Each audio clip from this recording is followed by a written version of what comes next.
आज हम मैथ की तीसरी क्लास स्टार्ट करेंगे और इसमें हम पढ़ेंगे कुल गुणनखंडों का योग निकालना। ठीक, इसके पहले दूसरी वाली क्लास में हमने पढ़ा हुआ था कुल गुणनखंडों की संख्या निकालना, और उसमें भी हमने टॉपिक देखा था कि सम गुणनखंडों की संख्या निकालना और विषम गुणनखंडों की संख्या निकालना। सेम प्रोसेस आपका दूसरा ये है। इसमें हम देखेंगे, पहले देखेंगे कुल गुणनखंडों का योग निकालना, उसके बाद विषम गुणनखंडों का योग निकालना और सम गुणनखंडों का योग निकालना। क्योंकि आपसे क्वेश्चन जो है डायरेक्ट भी बन सकता है, ऐसे पूछ सकता है मान ली विषम गुणनखंडों का योग ज्ञात कीजिए। ठीक, तो अगर पहले आप दूसरी थ्योरी क्लास मैथ की नहीं देखे हैं तो पहले आप दूसरी क्लास देखिएगा। देखिए उसमें हमने बहुत सारे टॉपिक स्टार्टिंग के बताए हुए हैं, तो दूसरी क्लास पहले आप ज़रूर देखिएगा, उसके बाद ही तीसरी क्लास देखिएगा। ठीक, उसमें हमने पहले गुणनखंड और गुणज के बारे में आपको लिखा कर समझाया हुआ है। ठीक है, तो पहले आप दूसरी क्लास देखिएगा, उसके बाद तीसरी देखिएगा। पहले हम ऊपर से ये हमने आपको बताया था दूसरी वाली क्लास में गुणनखंड और गुणज क्या होता है। एक बार हम जल्दी से इसमें भी देख लेते हैं, उसके बाद हम स्टार्ट करते हैं जो निकालेंगे हम कुल गुणनखंडों का योग। देखिए गुणनखंड क्या होता है, गुणनखंड क्या होता है हमने आपको बताया था और लिखाया हुआ है दूसरी वाली क्लास में। देखिए गुणनखंड क्या होता है, जो संख्या जिससे कटती है वही उसका गुणनखंड कहलाता है ना। जैसे 4 आपका किस किस संख्या से कटेगा, तो 4 यहाँ देखिए 1 से कटेगा, 2 से भी 2 दूना 4 हो जाएगा, 4 से भी एक बार में कट जाएगा आपका। और किसी संख्या और कोई संख्या नहीं है जो 4 से कटेगी ना, तो ये आपका फिक्स होता है। ठीक, और इसमें हमने ये भी लिखाया था गुणनखंडों की संख्या जो है ये 6 का निकालना है, तो इससे ज़्यादा नहीं होगा। बट गुणज क्या होता है, गुणज मीन्स पहाड़ा हमने बताया हुआ था आपका पहाड़ा।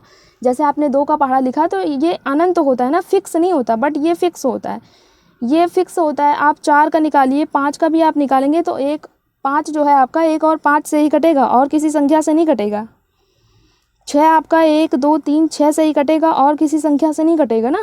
वैसे ही आपका 8 है, 8 भी आपका, ये सारी संख्याएं जो इससे कटती हैं ये फिक्स होता है, बट गुणज में जो है फिक्स नहीं होता।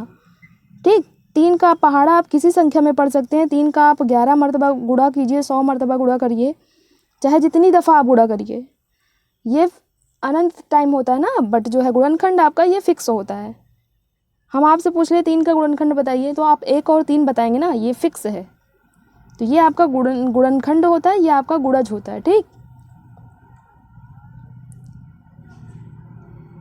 देखिए हमने पहले से ये लिख रखा है, नहीं तो लिखने में बहुत टाइम लग जाता है और क्लास लंबी हो जाती है, इसी वजह से हमने, ताकि क्लास आपकी ज़्यादा लंबी ना हो। देखें पहले हम सीखेंगे कुल गुणनखंडों का योग निकालना। योग कैसे निकलेगा आपका, पहले हम ये सीखेंगे। इसमें पहला क्वेश्चन है आपका 120 के कुल गुणनखंडों की संख्या का योग ज्ञात कीजिए। ऐसे आपसे क्वेश्चंस बनेगा। ठीक, बिल्कुल ऐसे सेम क्वेश्चंस बनेगा। अब आपसे कह रहा है 120 की गुणनखंडों की संख्या का योग निकालिए, तो गुणनखंड हमने क्या बताया, जो संख्या जिससे कटती है वही उसका गुणनखंड होता है। तो 120 आपकी इतनी संख्याओं से कटेगा। अगर आप एक एक करके निकालेंगे इसको गुणनखंड 120 का, बहुत टाइम लग जाएगा। उसके बाद निकालने के बाद भी आपको गुणनखंडों की संख्या का योग पूछ रहा है, फिर इसको आप ऐड करेंगे, जब ऐड करेंगे तब आपका 360 आएगा। तो अगर इस विधि से आप निकालेंगे तो हो सकता है कि पेपर का टाइम भी ओवर हो जाए, आप एक ही क्वेश्चन करते लग जाएंगे। ठीक है, करने लग जाएंगे। अब 120 आपका 1 से कटेगा, 2 से, अगर बीच में सपोज दैट आप भूल गए, 12 भूल गए, अगर 1 भूल गए तब तो आपका आंसर भी गलत हो जाएगा ना, और एक नंबर भी आपका चला जाएगा, पूरी मेहनत भी बेकार हो जाएगी। इस विधि से निकालेंगे तो आंसर आना बहुत मुश्किल है। अभी आपसे 120 पूछ रहा है, अभी कोई और संख्या पूछ लिया आपसे, 1000 पूछ लिया, 1040 पूछ लिया, 1080 पूछ लिया, 2000 कुछ भी संख्या पूछ ली, तब उसका निकालेंगे तो बहुत टाइम लग जाएगा ना। ये तो छोटी संख्या है, 60 पूछ लिया, छोटी संख्या पूछे तब तो ठीक है, बट अगर आपसे बड़ी संख्या पूछ रहा है तो आप इस विधि से निकालेंगे तो बहुत टाइम लग जाएगा। तो हम इस विधि से नहीं निकालेंगे ना। इस विधि से देखिए इसमें ये भी नहीं है कि, देखिए अंतर भी देखिए, यहाँ 1 2 3 4 5 6 तक तो एकदम सीधा गया है। उसके बाद 6 के बाद 2 गैप है, देखिए 2 6 2 8, फिर 2 10, 2 12, फिर यहाँ 3 का गैप है, 12 3 15 हो गया, 15, फिर 5, यहाँ 5 का गैप है, फिर 4 का गैप है आपका। ठीक, ऐसे ऐसे इसमें देखिए अंतर भी समान नहीं है कि हम निकाल सकते हैं उसको ना, हमको एक एक देखना पड़ेगा।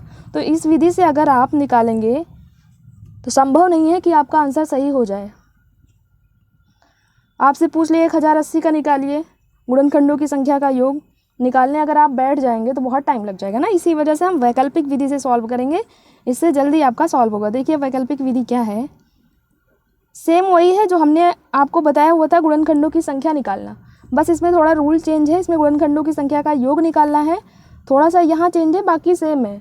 हमने क्योंकि दूसरी वाली क्लास में गुणनखंडों की संख्या निकालना तो सीखा ही था ना, बस इसमें गुणनखंडों की संख्या का योग निकालना है। तो पहले हम 120 का फैक्टर निकालेंगे। फैक्टर निकालना तो आप सबको आता ही है ना। अब 120 का हम फैक्टर निकालेंगे।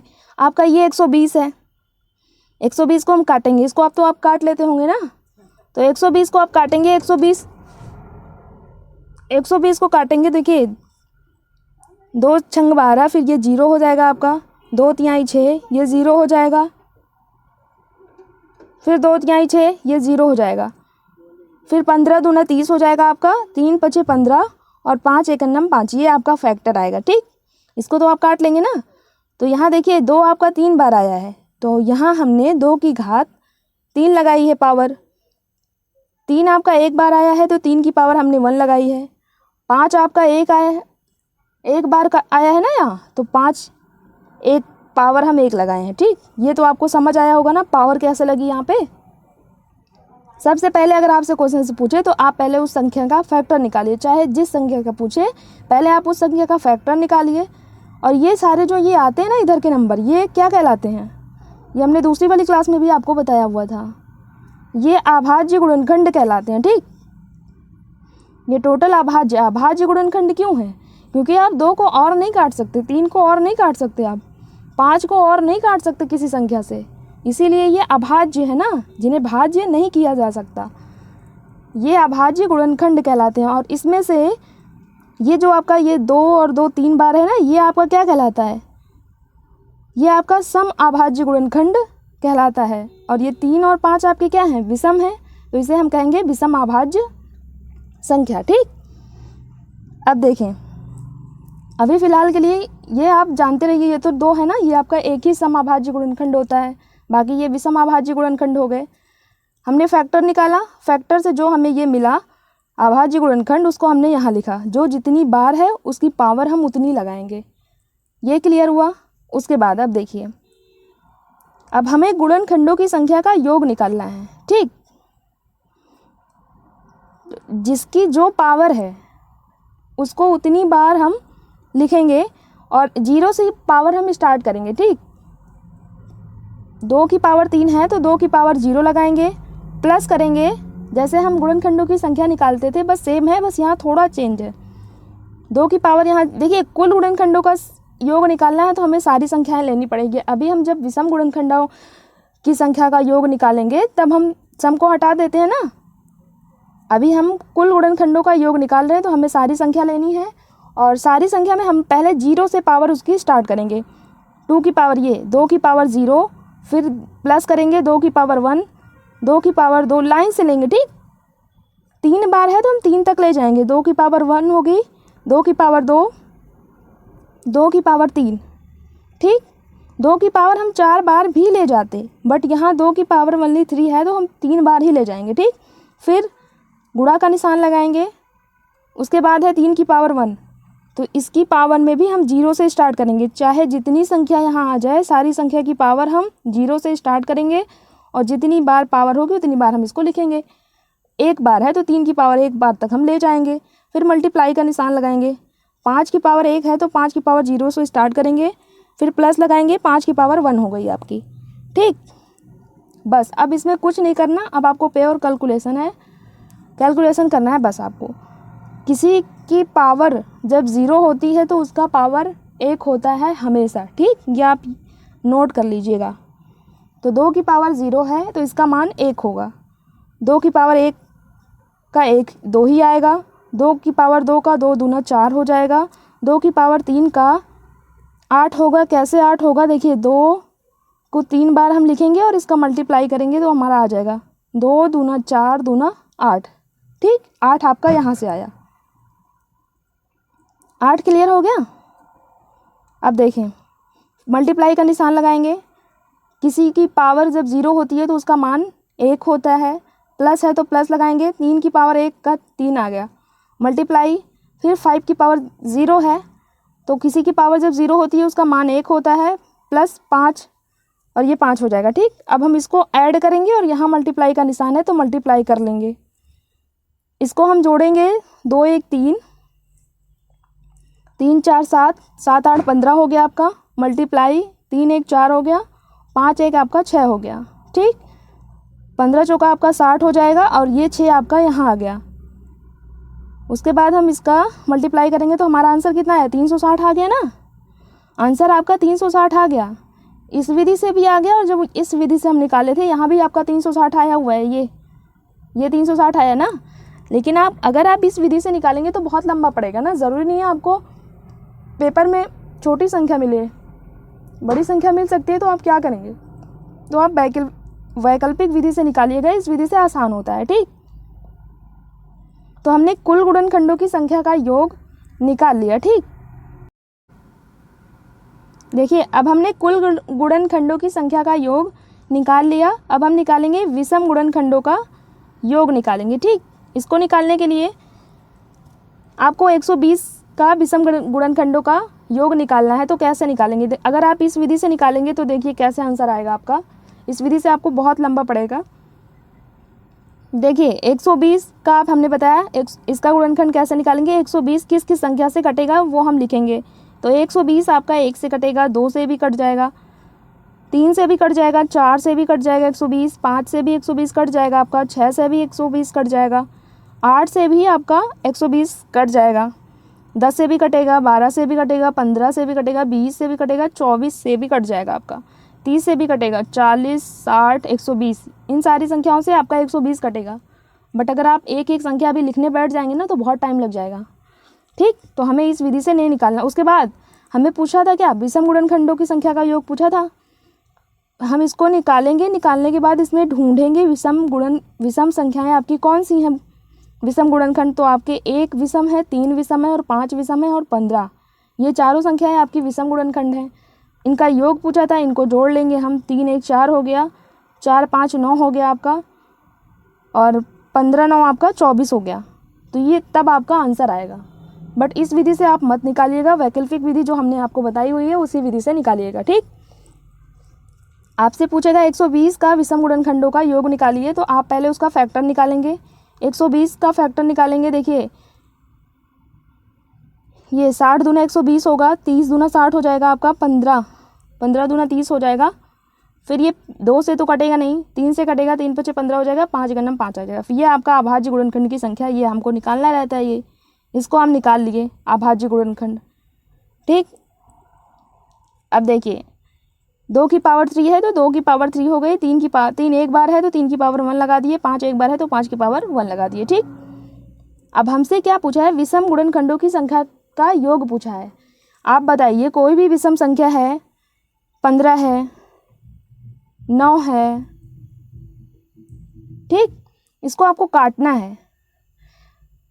तो अगर आप इसको काटेंगे तो आप किसी सम संख्या से काट सकते हैं, इसको 2 से काट सकते हैं इसको, या 4 से काट सकते हैं इसको, 8 से काट सकते हैं इसको, नहीं काट सकते ना, क्योंकि हमने दूसरी क्लास में भी आपको बताया हुआ था कि कोई भी विषम संख्या सम संख्या से कभी नहीं कटेगी। सम संख्या जो है आपकी वो कट सकती है विषम संख्या से, बट कोई विषम संख्या सम संख्या से कभी नहीं कटेगी। ठीक, तो हमसे पूछा है विषम गुणनखंडों का योग। अगर यहाँ विषम संख्या होती 15 होता तो इसमें कोई भी सम संख्या आती नहीं आती। तो इसी वजह से हम सम संख्या को इसमें छोड़ देंगे। ये जो हमारा फैक्टर निकालने पे आया है हम इसको छोड़ देंगे, जो सम संख्या है आपकी वनली हम विषम को लेंगे। ठीक, इसी वजह से हम विषम को यहाँ लिए हैं। देखिए देखें, ये हम सम को छोड़ देंगे, वनली विषम को लेंगे। 3 की पावर 1 और 5 की पावर 1 इसको लेंगे, सम को हम छोड़ देंगे। क्यों छोड़े हैं ये हमने आपको बताया। अब हमने ये बताया हुआ था कि हम 0 से पावर स्टार्ट करेंगे और जितनी पावर रहेगी उतनी बार हम उसको ले जाएंगे। तो 0 से स्टार्ट करेंगे, 3 की पावर 0 हो गई, प्लस 3 की पावर 1 है तो 1 बार ले जाएंगे। इसके आगे कोई पावर नहीं है तो इसीलिए हम इसके आगे नहीं। अगर यहाँ 3 की पावर 2 होती तो हम प्लस करके 3 की पावर 2 लेके जाते, बट यहाँ 3 की पावर 1 है इसीलिए हम आगे नहीं जाएंगे। नेक्स्ट है आपका 5 है ना, तो 5 की पावर 0 से स्टार्ट करेंगे, 5 की पावर 0 हो गई प्लस 5 की पावर 1 हो गई, ठीक। अब किसी की पावर जब 0 होती है तो उसका मान 1 होता है। 1 और 3 आपका 4 हो गया, ये यहाँ 1 और 5 आपका 6 हो गया। इसका मल्टीप्लाई करेंगे हम, 4 छक्के 24 हो जाएगा आपका। तो 24 ही आपका आंसर हो जाएगा, ठीक। यहाँ भी 24 आपका आंसर आया है, बट अगर आप इसको निकालिएगा बिना देखे, आप इसको निकालिएगा, आंसर अगर आएगा तब बताइएगा, ठीक। कोई भी बड़ी संख्या ले लीजिएगा और आप उसका गुणनखंड इस विधि से निकालिएगा, बहुत टाइम लग जाएगा, आपको यही सही पड़ेगा, ठीक। अगर कहीं भी आपको डाउट हुआ हो तो एक बार वीडियो को दोबारा से प्ले करके देखेंगे तो डाउट आपका क्लियर हो जाएगा। ऑनलाइन का यही तो खुद के हाथ में होता है, जब चाहो देखो, जब मन करे बंद कर दो, जहाँ ना समझ में आए दोबारा प्ले कर लो। अगर आप ऑफलाइन में यही हम आपको पढ़ाते, आपको एक बार बता देते, समझ आए ना या ना समझ में आए ना। ऑफलाइन में तो इतने बच्चे होते हैं, हर कोई पूछता भी नहीं है ना, ये हो जाता है। बट ऑनलाइन में तो आपको इतनी सुविधा मिलती है, जब चाहे देखो, जब मन करे पढ़ो, जब मन करे ना पढ़ो। आपके लिए जब इतनी सुविधा आपको मिली है तो उसका फ़ायदा उठाए ना।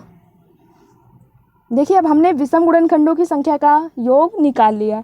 अब बचा है हमारा सम गुणनखंडों की संख्या का योग निकालना। अब हम निकालेंगे सम गुणनखंडों की संख्या का योग। एक तरह से तो आप ऐसे भी निकाल सकते हैं, देखिए, सम गुणनखंडों की संख्या का योग, क्योंकि हमने कुल निकाला 360 आया हुआ था आपका, और अभी हमने ये विषम निकाला तो 24 आया। अगर आप इससे घटा देंगे तब भी आपका आंसर आ जाएगा। लेकिन अगर आपसे डायरेक्ट क्वेश्चन पूछता है कि 120 में सम गुणनखंडों की संख्या का योग निकालिए, तब आप ऐसे नहीं करेंगे ना, क्योंकि आपको फिर कुल निकालना पड़ेगा, उसके बाद विषम निकालना पड़ेगा। तब आप डायरेक्ट वैकल्पिक विधि ऐसे फैक्टर निकाल के तब आप सम का फॉर्मूला लगा के जल्दी आपको आंसर आ जाएगा, ठीक। देखें, वैकल्पिक विधि से हम निकालेंगे। इसमें देखिए, अगर इसको हम गुणनखंड विधि से निकालेंगे, जैसे हमने विषम वाला निकाला था, तो इसमें विषम विषम जो है, ये जो विषम विषम है इसको हम निकाल देंगे। बाकी जो सम गुणनखंड जो आपका सम गुणनखंड आया है उसी का हम मल्टीप्लाई कर लेंगे, तो आपका आंसर आ जाएगा, सम गुणनखंडों की संख्या आ जाएगा। बट आप इस विधि से निकालेंगे तो बहुत लंबा पड़ जाएगा। देखिए, हम वैकल्पिक विधि से निकालेंगे, सम गुणनखंडों का योग निकालेंगे, ठीक। 120 का हम फैक्टर किए थे तो ये आपका आया हुआ था, अभी हमने आपको बताया। 2 की पावर 3 थी, 3 की पावर 1 थी, 5 की पावर 1, फैक्टर तो आप निकाल लेंगे ना, सेम संख्या है तो कुछ चेंज नहीं है। अब देखिए, हमें सम गुणनखंडों की संख्या का योग निकालना है, तो इसमें ऐसा नहीं करना कि सम निकालना है तो आप विषम को बाहर कर दो, नहीं, क्योंकि आपकी जो सम संख्या होती है 8 हो गई आपकी, 12 हो गई आपकी सम संख्या, तो ये विषम से भी कटेगी। 12 है आपकी सम संख्या, ये विषम से कटेगी और सम से भी कटेगी, 2 से भी कटेगा, ये 3 से भी कटेगा, 3 चौके 12, ठीक। तो सम संख्या आपकी सम और विषम दोनों से कटती है। विषम संख्या आपकी जो होती है वो ओनली विषम से कटती है, सम से नहीं कटती है, ठीक। इसी वजह से यहाँ हम विषम को गायब नहीं करेंगे फॉर्मूले में। अब देखें, अब तो इसको गायब नहीं करेंगे आप, बट इसमें एक चेंज यही करना है आपको, जब आपसे सम गुणनखंडों की संख्या का योग पूछे तब आप इसकी पावर, जो सम संख्या है इसकी पावर 0 से नहीं स्टार्ट करेंगे, इसकी पावर 1 से स्टार्ट करेंगे, ठीक। बस इतना चेंज करना है, बाकी सेम जो आपने विषम निकाला, जो आपने कुल गुणनखंडों की संख्या का योग निकाला, सेम रूल यहाँ अप्लाई करना है, ठीक। देखें, हमने बताया इसकी पावर, हम सम गुणनखंडों की संख्या का योग पूछ रहा है तो हम 2 की पावर 0 से स्टार्ट नहीं करेंगे, 2 की पावर 1 से स्टार्ट करेंगे। तो 2 की पावर 1 हो गई, 3 बार है, 2 की पावर 3 है ना, तो 2 की पावर 2 हो गई, प्लस करके 2 की पावर 3। अगर यहाँ 2 की पावर 4 होता तो प्लस करके हम 2 की पावर 4 तक जाते, बट आपका 2 की पावर 3 तक है तो हम 3 तक ही जाएंगे। मल्टीप्लाई का निशान है, मल्टीप्लाई लगाएंगे, गुणा का निशान, उसके बाद 3 की पावर 1 है तो 3 की पावर 1 तक जाएंगे, 3 की पावर 0 प्लस 3 की पावर 1, 5 की पावर 1 है तो 5 की पावर 0 प्लस 5 की पावर 1, ठीक। अब इसको हम केवल इसको आपको सॉल्व करना है बस। 2 की पावर 1 है, 2 हो जाएगा, 2 दूना 4 हो जाएगा, 2 दूना 4 दूना 8 हो जाएगा आपका। 3 की पावर 0 का मान 1 होगा, किसी भी संख्या की अगर पावर 0 है तो उसका मान 1 होगा, ठीक। ये 3 हो जाएगा आपका। 5 की पावर 0, इसका मान 1 हो जाएगा, और 5 तो 5 ही रहेगा, ठीक। अब इसको हम ऐड करेंगे, 4 2 6, 6, 8 6 14 हो गया आपका, 3 1 4 हो गया, 5 1 6 हो गया। तो 14 चौका 56 और ये 6, फिर इसका हम गुणा करेंगे, 336 आपका आंसर आ जाएगा। ठीक, इस विधि से निकालेंगे तो आपको ज़्यादा नहीं निकालना पड़ेगा। अगर आप ऐसे माइनस करेंगे, यहाँ जो हमने आपको बताया है, अगर आपसे तीनों पूछा है तब आपको इतना नहीं निकालना पड़ेगा, केवल आप माइनस करेंगे तब आपका आंसर आ जाएगा। बट अगर आपसे डायरेक्ट पूछता है, उसमें आपको विषम और कुल नहीं पूछा है, विषम गुणनखंडों का योग और कुल गुणनखंडों की संख्या का योग अगर आपसे नहीं पूछा, डायरेक्ट पूछा है, तब आप वैकल्पिक विधि से निकालेंगे। लेकिन अगर आपसे तीनों पूछा है तब आप 2 निकाल के माइनस कर दीजिए तो आपका आंसर भी आ जाएगा। ठीक,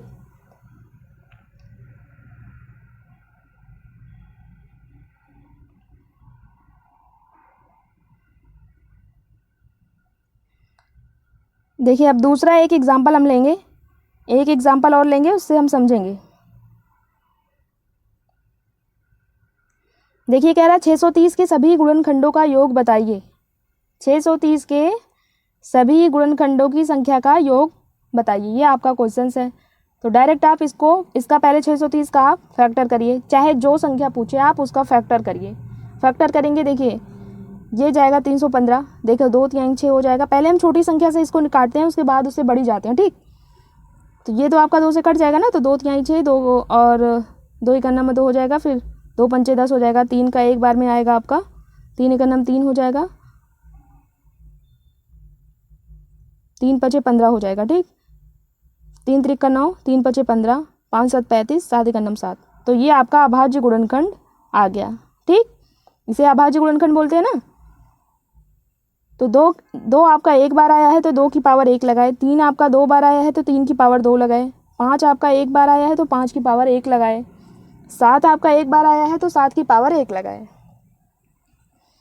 इतना कर लिया। अब कुल गुणनखंडों का योग निकालना है हमें, तो सारा ये नंबर हम यहाँ लिखेंगे। अब सबकी पावर हम 0 से स्टार्ट करेंगे और जितनी पावर है उतनी बार ले जाएंगे। ठीक, तो 2 की पावर 1 है तो 2 की पावर 0 से एक बार है तो एक बार ले जाएंगे, मल्टीप्लाई का निशान है। 3 की पावर 0 प्लस 3 की पावर 2 है तो हम 2 बार ले जाएंगे, 3 की पावर 1 प्लस 3 की पावर 2, फिर गुणा का निशान लगाएंगे। 5 की पावर 1 है तो 5 की पावर 1 तक ले जाएंगे, 0 से स्टार्ट करेंगे, मल्टीप्लाई का निशान लगाएंगे, पावर 1 तक है तो 1 तक ले जाएंगे, 0 से स्टार्ट करेंगे। ठीक, अब इसको हम ऐड करेंगे, इसकी पावर 0 तो इसका मान 1 2 और ये 3 हो गया आपका, 3 ये 1 हो गया, 3 1 4 हो गया और 3 3 9, 9 4 आपका 13 हो गया। ठीक, 5 1 6 हो गया, 7 1 8 हो गया। अब इसका हम मल्टीप्लाई करेंगे तो कितना आ रहा है, 1872, ये आपका आंसर आ जाएगा। ठीक, इसका मल्टीप्लाई कर लीजिएगा तो ये आपका आंसर आ जाएगा। ठीक, दूसरा हम अब निकालेंगे विषम गुणनखंडों का योग। अगर आपसे विषम गुणनखंडों का योग निकालना है तो पहले आप फैक्टर करेंगे, फैक्टर करने पे जो आएगा उसकी पावर ऐसे लिखेंगे, क्योंकि हमसे विषम गुणनखंडों का योग पूछ रहा है। तो हमने बताया कोई भी विषम संख्या आपकी सम संख्या से नहीं कटती, तो इसमें से जो सम है उसको हम बाहर निकाल देंगे। तो 2 को हम नहीं लेंगे, बाकी जितना है उसको ले लेंगे और इसकी पावर हम 0 से स्टार्ट कर देंगे, बस कुछ नहीं करना, ओनली कैलकुलेशन करेंगे, आपका आंसर आ जाएगा। 3 की पावर 2 है तो 2 तक हम ले जाएंगे। ठीक, 0 से स्टार्ट करेंगे, 2 तक हम ले जाएंगे, पावर 1 है तो 0 से स्टार्ट करेंगे, 1 तक ले जाएंगे, पावर 1 है, 7 की पावर 1 है तो 0 से स्टार्ट करेंगे, 1 बार ले जाएंगे। इसको 3 की पावर 0 तो ये 1 हो जाएगा, 1 और 3 4 हो जाएगा और 3 का 2 बार गुणा करेंगे, 3 3 9 हो जाएगा, 9 4 आपका ये 13 हो जाएगा, 5 1 6 हो जाएगा, 7 1 8 हो जाएगा। अब इसका मल्टीप्लाई करेंगे तो आंसर आपका 624 आएगा। ठीक, ये आपका आ गया विषम गुणनखंडों की संख्या का योग। अब तीसरा हमारा बचा सम गुणनखंडों की संख्या का योग।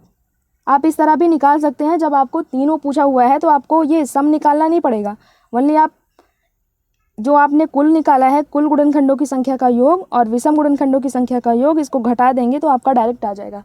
बट अगर आपसे क्वेश्चंस में डायरेक्ट सम गुणनखंडों की संख्या का योग पूछ रहा है तब आप दोनों नहीं निकालेंगे, आप ऐसे निकालेंगे। ठीक, देखिए सम वाला निकालेंगे हम, सम गुणनखंडों का योग। ये हमने जो फैक्टर निकाला था ये हमारा आया हुआ था।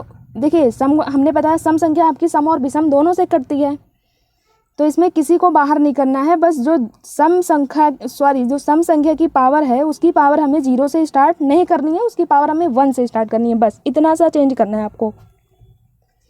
अब 2 की पावर 1 हो गई, 3 की पावर 2 है तो 0 से स्टार्ट करेंगे, 2 बार तक ले जाएंगे आप। उसके बाद मल्टीप्लाई का निशान लगाएंगे, 5 की पावर 1 है तो 0 से स्टार्ट करेंगे, 1 बार ले जाएंगे, ठीक। यहाँ पावर 2 होती तो प्लस 5 की पावर 2 तक हम ले जाते, बट यहाँ पावर 1 है तो 1 तक ही ले जाएंगे। सेम यहीं भी सेम 7 की पावर 0 से स्टार्ट करेंगे और 1 तक हम ले जाएंगे। ये आपका 2 हो गया, इसका मान 1 हो गया, 3 1 4 हो गया, 3 3 9 ये 13 हो गया, ये 5 1 6 हो गया, 7 1 8 हो गया। इसका मल्टीप्लाई करेंगे तो 1248 आपका आंसर आ जाएगा। आई होप आपको समझ आ गया होगा। अगर फिर भी कहीं समझ नहीं आया हो तो एक बार वीडियो दोबारा से प्ले करके देखें जहां आपको नहीं समझ आ रहा हो, ठीक। उम्मीद है आपको ज़रूर समझ आएगा। देखिए एक क्वेश्चन है, इसमें आपसे केवल विषम गुणनखंडों की संख्या का योग पूछ रहा है। कह रहा है 135 के विषम गुणनखंडों का योग ज्ञात कीजिए। इसमें कुल नहीं पूछ रहा है, डायरेक्ट आपसे विषम पूछ रहा है। ऐसे आपसे कुछ भी पूछ सकता है, सम गुणनखंडों की संख्या का योग भी पूछ सकता है, ठीक। तो पहले हम 135 का फैक्टर निकालेंगे। फैक्टर तो आप निकाल लेंगे ना, 3 चौके 12 हो जाएगा, 3 पचे 15 हो जाएगा, 3 एकनम 3, 3 पचे 15 हो जाएगा, 3 पचे 15, 5 एकनम 5। पहले आप छोटी संख्या से काटेंगे, उसके बाद बड़ी वाली संख्या से जाएंगे, ठीक। तो यहाँ 3 की अभाज्य गुणनखंड में 3 की पावर 3 आएगी, क्योंकि 3 यहाँ 3 बार है, ठीक। और 5 की पावर 5 एक बार है तो 5 की पावर 1 हो जाएगी, ठीक। यहाँ तक कोई डाउट तो नहीं होगा। अब हमें निकालना है विषम गुणनखंडों का योग। इसमें तो वैसे भी सम संख्या कोई है नहीं, अगर यहाँ कोई सम संख्या होती तो हम उसको छोड़ देते, क्योंकि आपकी विषम संख्या कोई भी सम संख्या से नहीं कटती। ये हम पूरा ले लेंगे, यही आपकी कुल गुणनखंडों की संख्या आएगी, क्योंकि इसमें कोई सम है ही नहीं। देखिए 3 की पावर 3 है, मल्टीप्लाई 5 की पावर 1। अब देखिए पावर आप 0 से स्टार्ट करें और जितनी पावर है उतनी बार आप ले जाए, और यहाँ 5 की पावर 1 है तो 5 की पावर 1 तक आप ले जाएं। तो 3 की पावर 0, फिर 1, 3 की पावर 1 प्लस करेंगे, 3 की पावर 2 लगाएंगे, प्लस करके 3 की पावर 3 लगाएंगे। अगर यहाँ 3 की पावर 4 होती तो हम प्लस करके 3 की पावर 4 तक जाते। मल्टीप्लाई का निशान लगाएंगे, 5 की पावर 0, 5 की पावर 1। अब इसको हम जोड़ेंगे, इसकी पावर 0 है तो इसका मान 1 हो जाएगा। 3 की पावर 1 है 3, देखिए 3 1 4 हो गया, और 3 की पावर ये 2 है तो 3 3 9, 9 4 13 हो गया। 13 प्लस 3 की पावर 3 है, 3 3 9 3 27, 27 प्लस 4 था आपका ना, 27 प्लस ये 3 3 9 4 13, 13 ये आया प्लस 27 आया, तो 7 3 10 हो गया आपका, और 2 1 3 1 4, तो ये आपका 40 आया ना। इसको ऐड करेंगे तो 40 आपका यहाँ से आया, ठीक। इसको सॉल्व करेंगे तो ऐसे आपका 40 आ जाएगा। उसके बाद यहाँ 5 1 आपका 6 हो जाएगा, इसका मल्टीप्लाई करेंगे 0 6 चौके 24, 240 आपका आंसर आ जाएगा, ठीक। अब हमारा एक लास्ट था जो हमने अभाज्य गुणनखंडों की संख्या ज्ञात करना, ये हमारा लास्ट है। इसके बाद हमारी क्लास खत्म हो जाएगी, ठीक। देखिए इसमें हमें अभाज्य गुणनखंडों की संख्या ज्ञात करना सीखना है, ठीक है। देखिए कह रहा है 40,500 में अभाज्य गुणनखंडों की संख्या ज्ञात कीजिए। अब देखिए इतनी बड़ी संख्या पूछ लिया है, अगर आपसे यही क्वेश्चन सेम कह देता 40,500 में अभाज्य गुणनखंडों की संख्या का योग निकालिए, तो अगर आप पहली वाली विधि से निकालते तो उसका गुणनखंड निकालते निकालते तो पेपर ही ख़त्म हो जाता, आप सो भी जाते, लिखना पढ़ना दोनों संभव हो जाता, ठीक। तो इसी वजह से आप वैकल्पिक विधि से निकालिए, गुणनखंड वाली विधि से मत निकालिएगा, ठीक। जो हमने विधि बताई आपको दूसरी, उसी विधि से निकालिएगा। यहाँ हमें अभाज्य गुणनखंडों की संख्या निकालना है, ठीक। क्वेश्चंस को ध्यान से पढ़िए, बस यही फ़र्क होता है। किसी में कहता है कि अब गुणनखंडों की, देखिए दूसरी वाली क्लास में हमने क्या पढ़ा था, गुणनखंडों की संख्या निकालना सीखा था। यहाँ अभाज्य गुणनखंडों की संख्या निकालना है, एक वर्ड आया बस आपका क्वेश्चन बदल गया। और अभी हमने इसके पहले क्या पढ़ा, भाज्य गुणनखंडों की संख्या क्या पढ़ा, कुल गुणनखंडों की संख्या का योग निकालना पड़ा ना। सम गुणनखंडों की संख्या का योग निकालना और विषम गुणनखंडों की संख्या का योग निकाला। अब तीसरा हमारा है लास्ट, अभाज्य गुणनखंडों की संख्या ज्ञात करना। देखिए सेम वही करना है आपको, जो भी संख्या यहाँ दी गई हो उसका आप फैक्टर निकालें। फैक्टर तो आप निकाल लेंगे ना, अगर आपको जल्दी नहीं होता है तो वो कैसे ठीक होगा, कोई टीचर नहीं सही करवा सकता। आप 50 जगह से आप कोचिंग पढ़ेंगे, कितना भी पढ़ लेंगे, जब तक आप खुद से प्रैक्टिस नहीं करेंगे कोई भी आपका फैक्टर नहीं निकलवाएगा कॉपी में पेन लेके, या पेपर में कोई निकलवाने नहीं बैठेगा। टीचर्स आपको ओनली बता सकता है, बाकी करेंगे तो आप खुद ना। पेन तो आपको चलानी है अपने हाथ से, कोई दूसरा नहीं चलाएगा। टीचर से सब अच्छे होते हैं, बस आप एक जगह से कंसंट्रेट होके पढ़िए बस। अब देखिए हमें 40,500 का पहले हम फैक्टर निकालेंगे, इसको हम काटेंगे। 2 दूना 4 हो जाएगा 0, 2 दूना 4, 2 पंचे 10 और ये 0 हो जाएगा। 2 इकन्नम 2 0, 2 इकन्नम 2, 2 दूना 4, 1 यहाँ आएगा, 2 पंचे 10 हो जाएगा। ठीक, 3 त्रिका 9 हो जाएगा, फिर 1 यहाँ आएगा, 3 त्रिका 9 हो जाएगा, 3 7 21 हो जाएगा आपका, 3 पचे 15 हो जाएगा। ठीक, 3 इकन्नम 3 हो जाएगा, 3 इकन्नम 3 हो जाएगा, 3 दूनी 6 हो जाएगा, 3 पचे 15 हो जाएगा, 3 त्रिका 9 हो जाएगा, 2 इधर आएगा ना आपका, 3 7 21 हो जाएगा, 3 पचे 15 हो जाएगा। फिर ये कटेगा आपका, 3 इकन्नम 3 हो जाएगा, 3 दूनी 6, 3 पचे 15, फिर 25 पंचे 125 हो जाएगा, 5 फिर 5 कटेगा, 55 25 होगा, 5 इकन्नम 5 हो जाएगा। ठीक, तो ये आपका फैक्टर होगा। तो ये आपका इधर वाली जो संख्या आई है ये आपका अभाज्य गुणनखंड आ गया टोटल, और ये जो 2 है ये समअभाज्य गुणनखंड इसको बोलते हैं, और ये जो 3 5 है ये आपका विषम अभाज्य गुणनखंड है। ठीक, ये तो हमने आपको पहले भी बताया। अब देखिए 2 आपका 2 बार है तो हमने 2 की पावर 2 लगाया, 3 आपका 4 बार है तो 3 की पावर हमने 4 लगाई, 5 आपका 3 है तो 5 की पावर हमने 3 लगाई। यहाँ पे कोई डाउट नहीं होगा। अब देखिए क्या होगा, अब हमसे पूछा है कुल अभाज्य गुणनखंड की संख्या। हमें यहाँ कुल अभाज्य गुणनखंड की संख्या पूछ रहा है, ना कि योग पूछ रहा है। ठीक है, जहाँ योग पूछेगा, योग नहीं पूछ रहा आपसे पूछ रहा है कुल अभाज्य गुणनखंड की संख्या। तो कुल अभाज्य गुणनखंड यही है आपके, अभाज्य गुणनखंड तो आपके यही है ना। तो 2 आपका कितनी बार है, 2 बार है तो 2 हमने 2 बार लिखा। उसके बाद 3 आपका कितनी बार है, 4 बार है तो 4 बार ये 4 लिखा हमने। 5 आपका 3 बार है तो ये हमने 3 लिखा। टोटल हमारे कितने अभाज्य गुणनखंड है, 9 अभाज्य गुणनखंड है। ठीक, तो ये आपका 9 हो जाएगा। अगर आपसे पूछे समअभाज्य की संख्या बताइए, तो समअभाज्य आपके यही होते हैं, 2 होते हैं ना।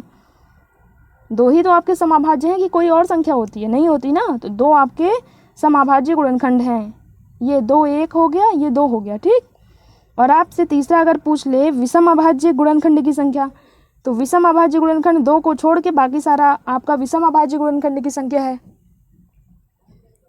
विषम अभाज्य आपका 3 है तो 3 आपका 4 बार है तो ये आपका 4 यहाँ से है, 3 4 बार है तो वही 4 यहाँ है। 5 आपका 3 बार है तो 5 यहाँ 3 हो गया, इसको हम ऐड करेंगे तो 7 3 आपका 10 हो जाएगा। ठीक, सॉरी 4 3 आपका 7 हो जाएगा, 7 ही आपका आंसर हो जाएगा। आई होप ये आपको समझ आया होगा। तो ये हमारी जो क्लास थी गुणनखंड की संख्या निकालना, गुणनखंडों का योग निकालना और अभाज्य गुणनखंड की संख्या निकालना, ये हमने कंप्लीट किया। अब इसके बाद हम दूसरी क्लास स्टार्ट करेंगे, उसमें हम दूसरा टॉपिक उठाएंगे। ये टॉपिक आपका कंप्लीट हुआ। यहाँ से क्वेश्चंस आपके हर एग्ज़ाम में बनते हैं, ज़रूरी नहीं है आपका सीटेट में ही बनेगा। सीटेट में बनते हैं, टेट में बनते हैं, स्टेट में बनते हैं, क्योंकि मैथ आपकी हर जगह पूछी जाती है ना। हमने पेडागोजी की क्लास प्लेलिस्ट अलग बनाई हुई है, ये आपका कंटेंट का है। आप PYQ प्रीवियस ईयर क्वेश्चंस देखिएगा, आपसे वहाँ क्वेश्चंस पूछा हुआ है। ठीक, उसको सॉल्व करेंगे। अगर कोई डाउट हो तो आप हमसे पूछिएगा, हम सॉल्व करेंगे क्वेश्चंस को। ठीक, अगर आपको क्लास अच्छी लगी हो तो वीडियो को लाइक करें। देखिए लाइक करते हैं तो हमें मोटिवेशन मिलता है ना कि आपको समझ आता है। अगर आपको फिर भी कोई डाउट है तो कमेंट करेंगे, तभी तो ना हम जानेंगे